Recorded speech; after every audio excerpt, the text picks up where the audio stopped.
Withdrawal එකක් දානවා නම් අනිවාර්යෙන් මෙතන කොයින් තියෙන්න ඕනේ 20000ක් මේ 20000ක්ම තියෙන්න ඕනේ කොයින්.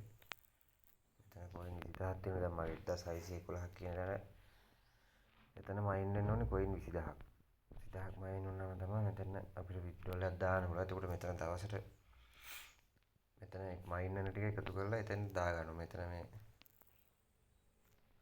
කලෙක්ට් කියන තැනට එකතු වෙන ටික මෙතන කලෙක්ට් එක බලලා දා ගන්න. එතකොට මෙතෙන්ද එකතු වෙනවා. ඒ කියන්නේ මෙතන 20000ක් එකතු කර ගන්න ඕනේ. ඊට පස්සේ මෙතන දැන් තියෙනවානේ මේ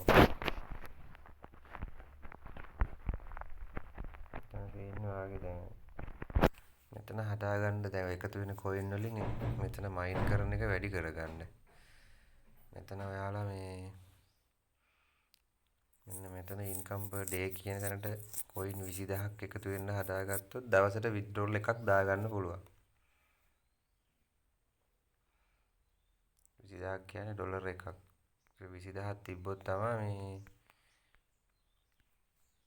පේ අවුට් එකක් ගන්න පුළුවන්. නැත්නම් විත්ඩ්‍රෝල් එකට ගිහිල්ලා මේ විත්ඩ්‍රෝල් දාන්න බෑ. දැන් එතන 2000 ගාණක් තිබ්බා. මෙතන පේ අවුට් එක දාන්න බෑ. මෙතන වැටෙනවා මිනිමම් පේ අවුට් එකේ ඩොලර් එකක් කියලා.